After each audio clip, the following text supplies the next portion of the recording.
What's up, movie fans? Guys, full disclosure, this is a video that I really didn't want to do that much, but my one friend, I'm not going to say his name because I don't normally say people's names on this channel, but you know who you are, requested that I make this video a lot. And eventually I gave in. Today I am going to be ranking every Disney live-action remake. The reason I didn't want to make this video is because in general, I don't really like Disney live-action remakes. I think that they're kind of lazy and dumb. But honestly, even though I didn't like Disney live-action remakes, I had never seen most of them. But now that I've seen all of them, I can confidently say that not only are these lazy movies, most of these movies are really, really bad. Now, I want to specify what I mean by Disney live-action remake. I mean any Disney movie that is a live-action adaptation of one of their animated movies. A remake, a live-action sequel, a live-action prequel, live-action reimagining, just anything that is an adaptation of an animated film. Also, due to requests from my one friend and another friend of mine, Grand Admiral Thrawn, I also decided to include the movie Pete's Dragon, even though it's technically a remake of an animated and live-action hybrid film. I still included it. We have 21 movies to get through, so let's get into the list. Number 21, the worst Disney live-action remake, Pinocchio. This is one of the weirdest movies to make a live-action remake of, because the original Pinocchio is 80 years old. It's one of the weirdest movies that Disney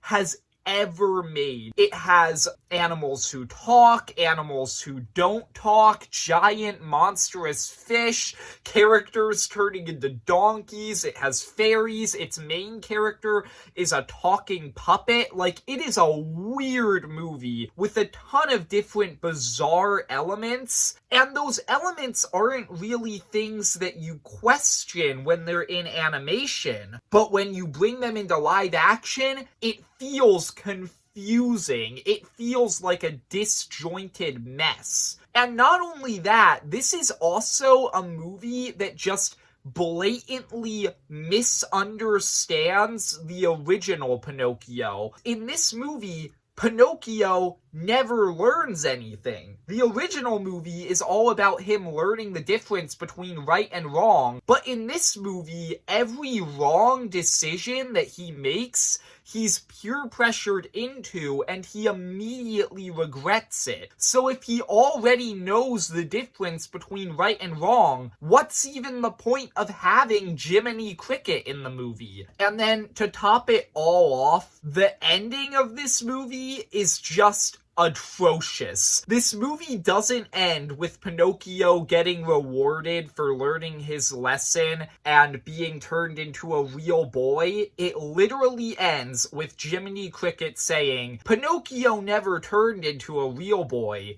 but on the inside, he's as real as you and me." That's how this movie ends. Like, it's just ridiculous. Out of all of the movies on this list, this is the one that stood out to me as just the worst. Number 20, Alice Through the Looking Glass, the sequel to the live-action remake of Alice in Wonderland. I'll elaborate more on this when we actually get to Alice in Wonderland, but Alice in Wonderland is another movie where it is clear that the creators just did not understand the original story when they were making these remakes. The original Alice in Wonderland is a movie that's really weird and nonsensical, but simple at the same time in its execution. Neither of the live-action remakes of Alice in Wonderland are like that. Both of these movies, but especially this one, overcomplicate the story, since this one throws in a bunch of elements about time travel and it explains all of these questions that nobody was ever asking, like why the Red Queen is evil, or what happened to the Mad Hatter's family. It literally explains things that are intentionally supposed to be nonsensical. Like, it's just such a weird movie that does not understand the original Alice in Wonderland, and it just feels like a pointless sequel in general. Number 19, 102 Dalmatians, the sequel to the live-action remake of 101 Dalmatians. And I'm gonna be honest with you, this movie is worse than the two movies that I put below it. It is a terrible movie, but I had a ton of fun with this one. It is such a stupid movie that I actually ended up enjoying it a lot, so I ended up putting it above Pinocchio and Alice Through the Looking Glass. But this movie's story is just bizarre. It makes no sense. The entire movie starts with Cruella de Vil being cured of her insanity, and now she loves dogs all of a sudden, but then like 20 minutes into the movie, a bell rings, and that makes her insane again. Like, it like snaps her out of her sanity, which is so weird. And then there's other bizarre elements in this movie, like a parrot who can say full sentences, like not even repeating them, just straight up talking, even though animals can't talk in this universe. Like, there's just so many bizarre elements like that make the movie terrible, but it's kind of funny at the same time. Number 18, Maleficent, Mistress of Evil. This is another sequel to a live-action remake, and this was easily the most boring movie on this entire list. This movie, like, almost put me to sleep. I'm not even kidding. On paper, the plot of this movie isn't that bad. It's a fine sequel to Maleficent. It's about like the magical kingdom from the first Maleficent going to war with the humans. That's a fine plot for a sequel. There's some interesting elements to that. I actually really liked the villain of this movie, who's played by Michelle Pfeiffer, but the movie doesn't explore any of its ideas in a compelling way. It all just feels dull and boring. And the other strange element to this movie is that Maleficent isn't even the main character. Aurora is the main character of this movie. Maleficent is a supporting character in her own movie, which is also just very weird. I did not like this movie at all. Number 17, the first Alice in Wonderland remake. And like I said, this movie just fundamentally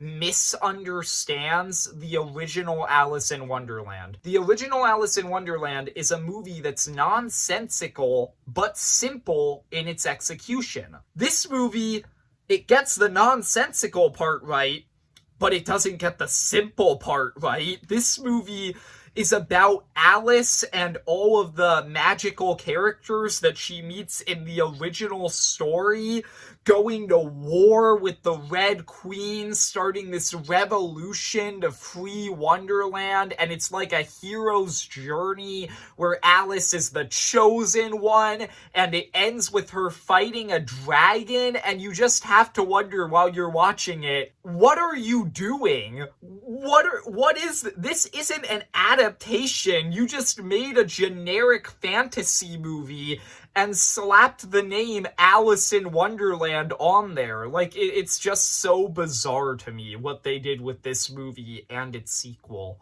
Number 16, The Lion King. And this movie is perhaps the most bizarre movie to make a live-action remake of, since there are no human characters. All of the characters are animals, and all of the animals in this movie are made using CGI. So it's not live action, it's photorealistic animation. And in that case, what's the point of making this movie with the gimmick of it being live action if it's not even going to be live action? And then on top of that, live action animals can't emote like animated animals do. So this movie just isn't as investing as the original Lion King. So once again, you just have to wonder, what was the point of using this gimmick? Like, you just made a movie that is much worse than the original Lion King in every way, with a gimmick that can't even work. It's just such a weird movie to make, and I just think that this movie is completely dull when you compare it to the masterpiece that is the original Lion King. Number 15, Mulan. And I'm gonna be real here, this movie, it's not the worst Disney live-action remake, obviously, as you see on this list, but it might be my personal least favorite, because I'm a big fan of the original Mulan, and this movie literally just feels like the creators went like, let's make the original Mulan, but without any of the stuff that makes the original Mulan good. So let's take out Mushu, let's take out all of the songs, heck, let's take it a step further. Let's take out Mulan's fun personality, let's take out her character arc. Now she's just born special rather than earning all of the things that she gets over the course of the story. Let's take out all of her fun side characters. Let's just take the original Mulan and strip it of everything that makes that movie special. And then let's take it a step further, since this is supposed to be the more realistic version of Mulan.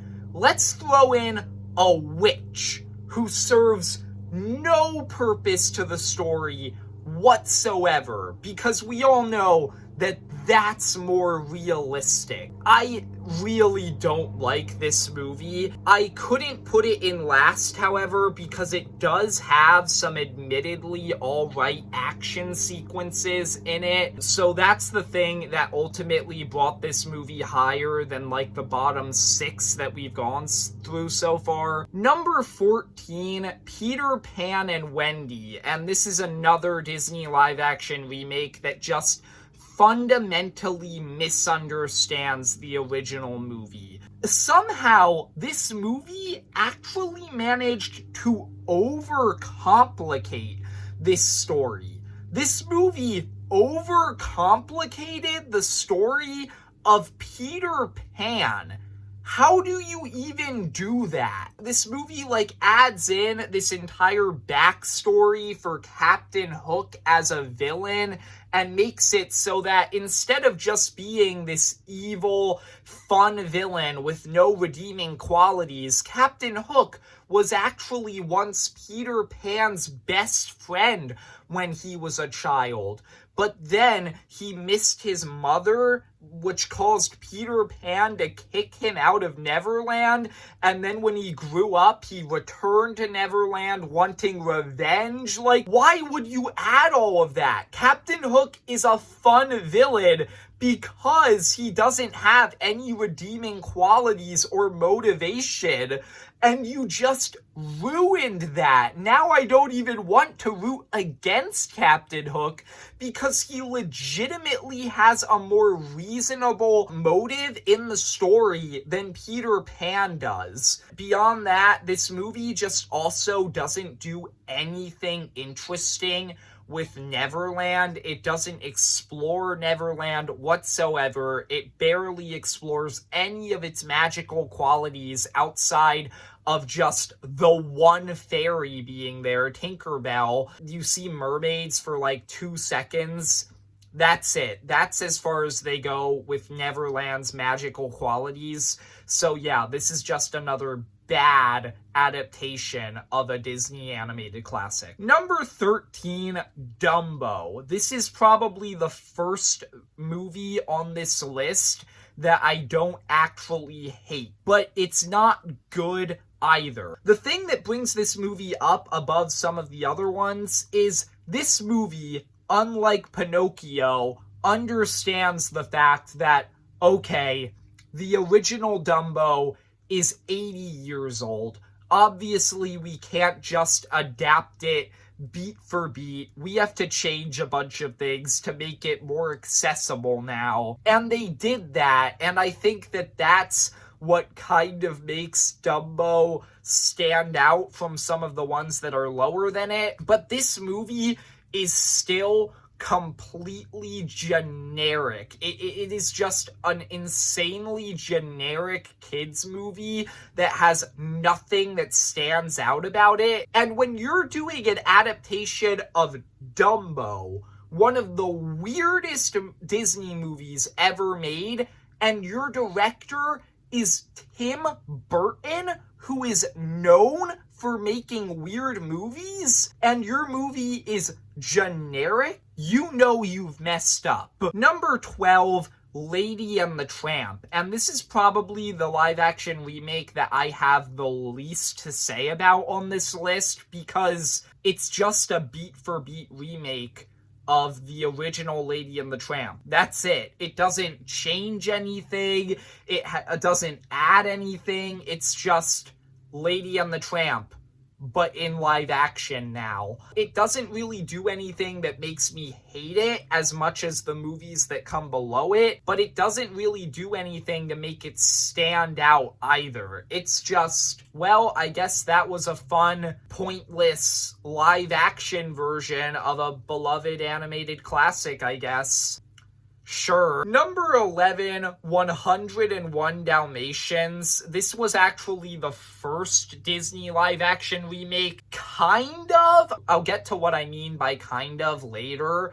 But this movie was made back in the 90s, which is really weird because back in the 90s, they didn't really have the technology to make live-action talking animal movies, or at least they didn't have the technology to make it good. So the Dalmatians don't talk in this movie. And that's really weird because the Dalmatians were the main characters of the original 101 Dalmatians. When you get to the second half of this movie and there's no human characters anymore, the movie just kind of becomes hard to latch onto because none of your main protagonists that you're following can talk or emote. So the only thing that really brings this movie a little bit higher on the list is I just think that Cruella de Vil is a lot of fun in this movie. That's one of the things. And then the other thing is that I kind of enjoyed the second half of this movie and the way that it kind of just consisted of Cruella de Vil and her, two sidekicks beating themselves up in several different ways while trying to chase down the dogs. The ending of this movie legitimately gave me Home Alone vibes, and that was just a lot of fun. Number 10, Cruella. Going into this movie, I actually expected to think that it was the worst or one of the worst Disney live-action remakes on this list, because making a Cruella de Vil movie is just a bizarre and stupid idea. Why would you ever do that? I don't want to see a movie about a character who is known for trying to kill puppies and make coats out of their skin. But surprisingly enough, Cruella is a fun movie. I think the main reason why this movie is so fun is because it just has this very distinct, vibrant style to it that the other live-action remakes just don't really have, which prevented it from being generic. However, this movie still isn't quite good, I wouldn't say. A lot of its plot is really weird and nonsensical. And also, in order to make Cruella a likable character in this movie, they kind of just straight up made her a completely different character from the original Cruella de Vil. By the time I finished this movie, I just thought to myself, that Cruella de Vil in this movie would never want to kill puppies. This is just straight up not the same character from the original movie. At the same time, it's not like I wanted a dog-murdering psychopath as a protagonist of a movie anyway. I just kind of have a ton of different conflicting feelings about Cruella, but still, it's better than a lot of these other movies. Number 9 and number 8. For the first time in the history of this channel, I think, I am tying 2 movies because I cannot decide which one I like more. So number 9 and number 8 is a tie between Beauty and the Beast and The Little Mermaid. The reason I couldn't decide between these 2 movies is because they're both basically the same thing, just a generic remake of an animated classic that copies the original beat for beat without changing anything. But I think the thing that brings these 2 movies a little bit higher on the list is that with these 2 movies, I really get the sense that the creators cared about making a good adaptation a lot more. And I also think that these 2 movies kind of excel in different areas. Beauty and the Beast is a great movie when it comes to production design, costume design, visual effects, just all of that stuff is beautiful. But Little Mermaid, I think, just manages to get the personal and emotional sides of the story down a lot more, and I think the big reason for that is just because I think the actress playing Ariel in this movie is actually really good, especially when you get to the second half of this movie and she has to show emotions without really speaking that much. She did a great job there. Yeah, these 2 movies kind of tied for me. I do think I generally lean more towards Beauty and the Beast, though, simply because I like the animated Beauty and the Beast more than the animated Little Mermaid. And the song Evermore that was added to the live-action remake of Beauty and the Beast is really good. It is by far the best song added to any of the Disney live-action remakes that wasn't in the original.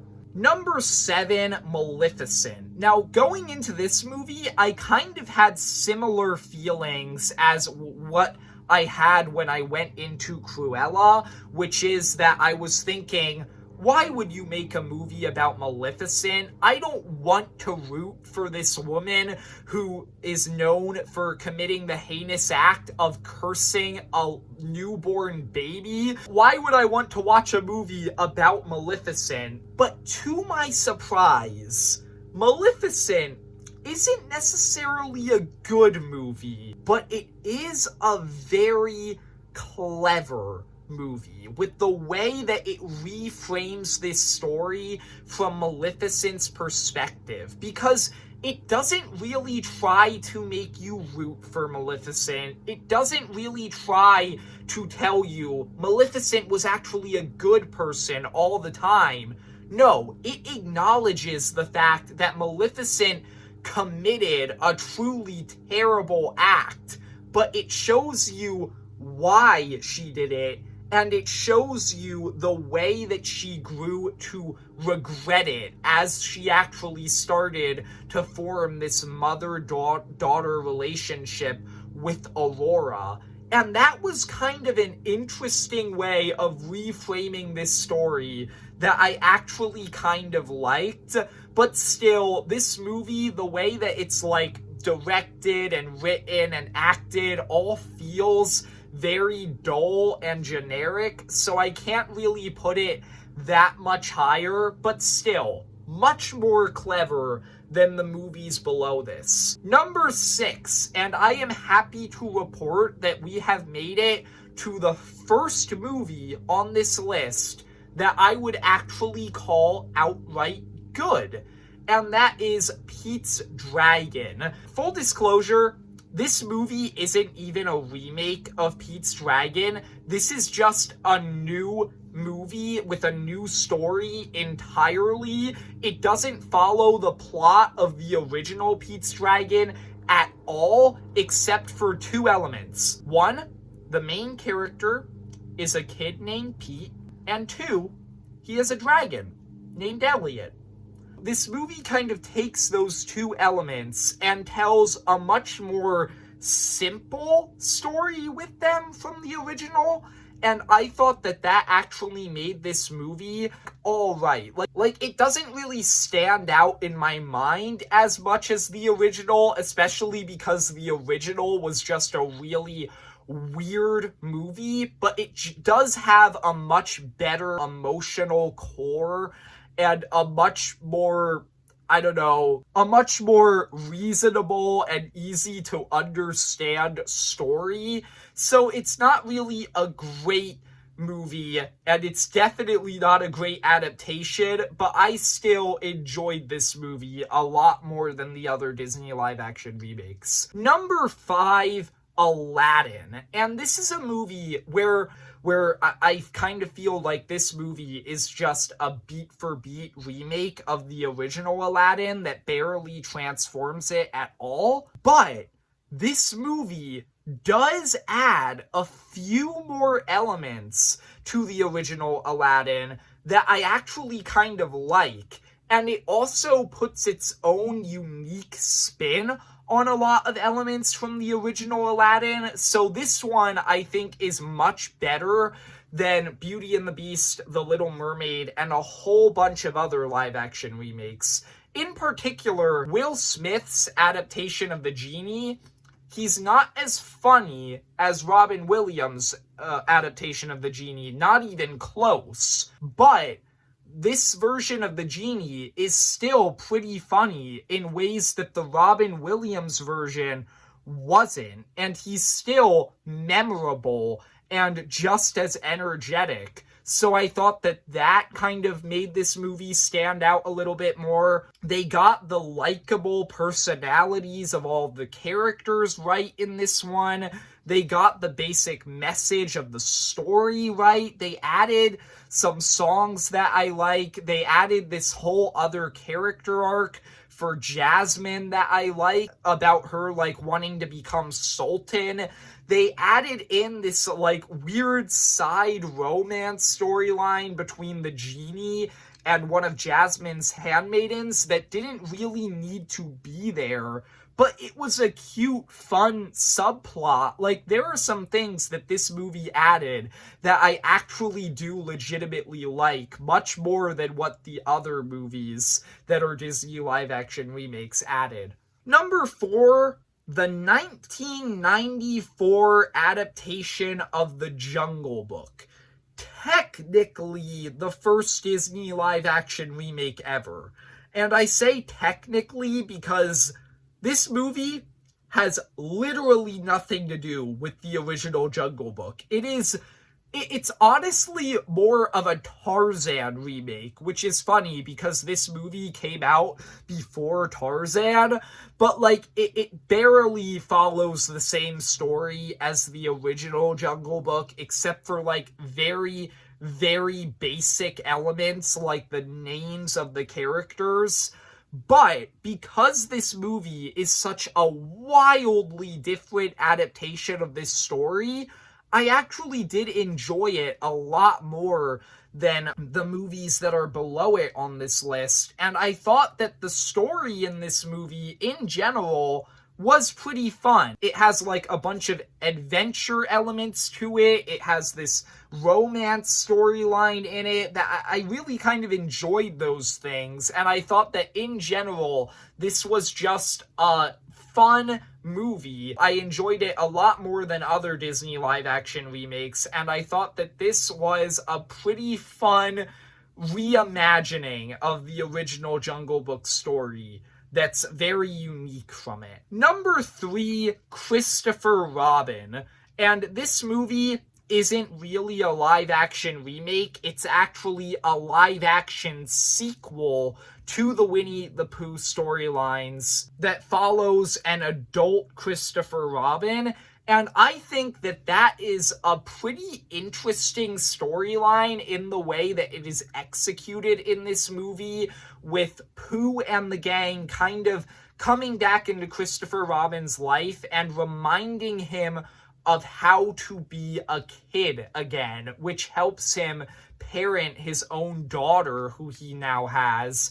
And all of that is honestly really interesting. It led to a few, decent emotional elements in this story, and it's just overall this really fun, nostalgic Winnie the Pooh story that I thought managed to be unique with all of these different live-action remakes because of the way that this is very much a sequel more than it is a remake. And I thought that this just, in general, was a pretty fun movie that I really enjoyed. So now we are going to get into the top 2. And full disclosure, when I was making this list after watching all of the Disney live-action remakes, these 2 were just easily the ones that stood out to me as the best. These next 2 movies are actually really good, and I would even go as far as to say I like them more than the originals. I know a lot of people are going to get mad at me for that, but I actually think that these top 2 movies improve on the original stories that they are based on. Number 2, the 2016 version of The Jungle Book. And compared to the 1994 one, this is a much more straightforward adaptation of the animated movie that I actually think does this story better than the animated movie. In this movie, I just think that there's much more tension to the story, since in this movie, the tiger, who's the main villain, who I just coincidentally forgot the name of just now, is actually introduced very early on in the movie rather than in the last 20 minutes. So it makes him a very threatening antagonist throughout. And this movie is also just way more gripping than the original movie, in my opinion, because I just think that Mowgli has a much more compelling character arc in this movie, where this movie actually ends with him realizing he doesn't have to leave the jungle and he can stay there. That's actually a much more compelling storyline, in my opinion, than how the original movie ended, with him going back to the man village after he just spots a random girl who he develops a crush on, and that's how the original ends. I also think that the visual effects in this movie are really good. I think that this movie just managed to establish the relationship between Mowgli and Baloo much better. Just in my opinion, The Jungle Book is a surprisingly good adaptation of the original Jungle Book that improves on it in quite a few ways. But number 1 for me easily had to be Cinderella. This is the best Disney live-action remake, because this movie takes the original Cinderella, which is a pretty straightforward, simple story, and it expands on it in ways that make it more compelling, more interesting, and more emotional. This movie actually shows us what Cinderella's life was like before her stepmother came into her life. It shows us Cinderella and the prince bonding a lot more and actually developing their romance more than the 3 minutes that we get in the original. It shows us things about Lady Tremaine as a character that simultaneously make her more threatening and more sympathetic. It adds a lot more tension to the story. This movie just takes the very simplistic story of Cinderella and tells a new adaptation that isn't trying to copy the original, but is expanding on it in ways that I think make it better. And so for me, Cinderella easily had to come in at number 1 as the best Disney live-action remake. So there you go. That was my ranking of every Disney live-action remake. Friend who suggested this video over and over again for like a month, I hope you're happy now. I have finally ranked them all. There you go. I hope you enjoyed. If you did, leave a like and subscribe. Comment down below on this video, what is your favorite Disney live-action remake? And what is your least favorite, since most of these movies are pretty bad? And see ya, movie fan.